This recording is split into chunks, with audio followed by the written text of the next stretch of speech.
Am I the idiot for refusing to support my wife through her diagnosis after her infidelity? My wife and I had a pretty normal marriage. No kids, both employed and really happy together. For 99% of our relationship we didn't have any major problems, we made time for each other, so on and so forth. She recently went away with her friend for a girls' trip. The first 2 days after she came back everything was fine, and on the third we went to dinner with this friend and her boyfriend. Dinner went well, came home and went to bed. Wife woke me up in the middle of the night crying saying there was something she had to tell me. Long story short, she had cheated on me the entire trip and her friend had cheated on her boyfriend as well. Apparently the dinner together caused her to have an attack of conscience, because she messaged my wife after I had fallen asleep telling her that she was going to come clean to her partner, and my wife had to tell me as well or she would. We talked, yelled, cried. I spent most of the night sick. Told me it was just a horribly stupid decision and was perfectly happy with me, which honestly makes it worse. Why risk a happy marriage for an affair? It wasn't my fault, the usual. I've been staying at my sister's place while we figure out the divorce.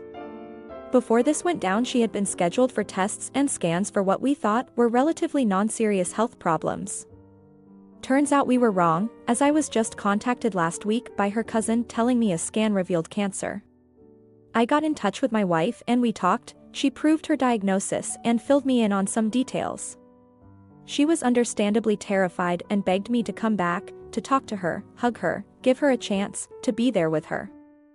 I told her I wished her all the best. I'm very sorry for what she's going through and know she's strong enough to make it through, but while I'd help financially from a distance, I wasn't physically going back. They, not her, have been harassing me, telling me to man up and go to her. My own friends are split 50-50ths. I don't want to go back. Before anyone pulls the "this is probably why she cheated" card, no. We had a good marriage, we had a sit-down talk every month to discuss anything wrong. We were solid. She just chose to take a chance on a quick thrill, despite knowing cheating is a 100% deal breaker for me. She never even planned to tell me until her friend forced her. While I certainly don't think anyone deserves this and I am sorry it happened to her, in my opinion her diagnosis doesn't change our situation. I feel it'll be harder on both of us with me being there knowing I won't forgive her when it's over. It feels like prolonging the inevitable, and I feel like my obligation to her ended when she chose to betray our marriage. She has family and friends so she isn't alone. I care about the woman I thought I married, but I no longer love who she turned out to be. So I feel it'd be unfair to both of us for me to be there. I'm not trying to punish her, my heart just isn't in it anymore. Edit, to the Reddit detectives further down. When I said, we talk every month about our problems, it doesn't mean we only talk once a month in strict time slots. We talked as often as needed, but made a point at least once a month to sit with each other and check in, see how we're feeling and so on. Secondly, I mentioned she proved her diagnosis because when I was told I didn't believe it, I figured it was a ploy to get me to come over and talk, because she and her family had been trying to get me to reconsider from the moment I left. I also didn't want numerous answers to be filled with that exact same speculation. As far how she cheated the entire trip, the two of them went with the purpose of meeting up with two specific people her friend knew. And I figured this would be easy to figure out, but I guess not. I knew her friend forced her to tell me because I demanded to see their messages after she told me she cheated. Finally, I know a lot of people post made-up stories. I'm not one of those people, but short of providing personal details, I can't prove it. If I wanted karma, I wouldn't be on a throwaway. I posted here because when some of your own friends are telling you that you're unreasonable, I think it's time for neutral third-party judgment, and I was hoping for valuable insight, which many people provided. To the mods, I'm sorry this post wasn't a great fit here. I'll post in the appropriate subs in the future. Comment 1. To be honest, I don't really want to be a friend either. All I feel is hurt. I gave her my best for years, truly. And she still chose, selfishly, to hurt me the way she did, and now that she's hurting she wants me to be there again. I feel like the night she told me she was unfaithful was the last time I seen her as the woman I loved. I have no desire to be cruel to her, and from the bottom of my heart I hope she recovers and finds someone new, learns from her mistakes, and lives a good life. I just don't want to be in her life anymore in any capacity. Comment 2. I read that as the wife's friend had an attack of conscience at dinner, then caused OP's wife to have. Aww. Crap, gonna get called out, moment when she, friend, demanded that she, OP's wife, come clean.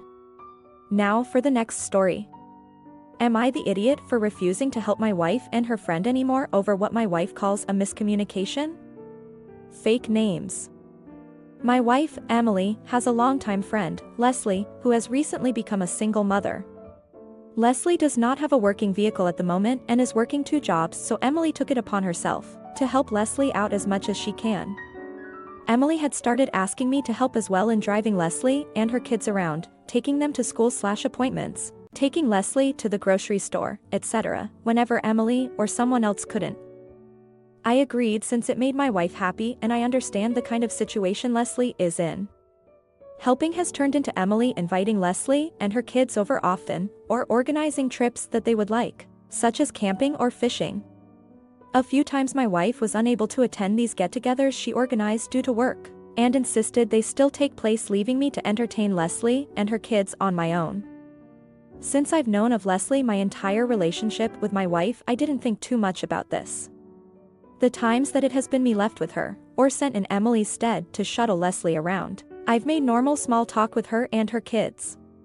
Recently, Leslie's kids were going to be away for a weekend, so Emily wanted to have Leslie over for dinner and some movies. She asked me to text Leslie to ask her over, and when I did, Leslie replied with a "just as friends, right? I'm not interested in being anyone's girlfriend."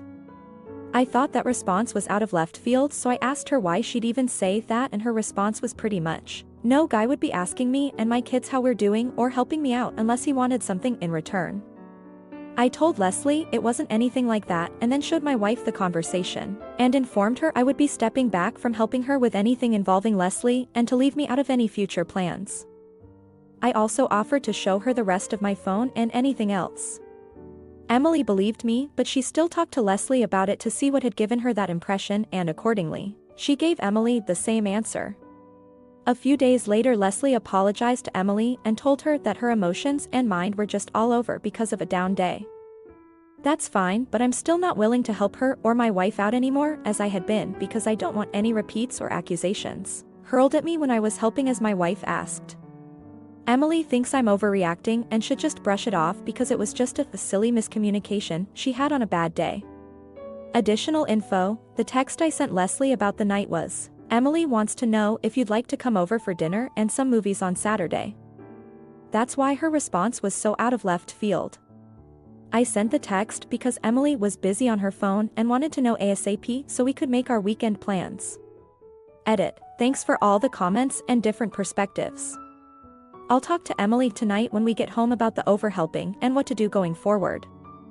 We are not swingers. Leslie knows my wife is completely monogamous, and while I will be bringing up concerns she's helping too much, this level of help between the two of them has been present for as long as I've known my wife.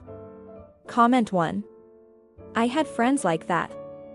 I got accused of having a crush on him because I said more words to him than to her in a conversation. I'd known him longer, but was actively trying to get to know her as my friend's partner. She was just going off to do something in the kitchen half the time. And the same woman saw me smile at their 1-year-old son, because who doesn't smile at a 1-year-old who smiles at you first?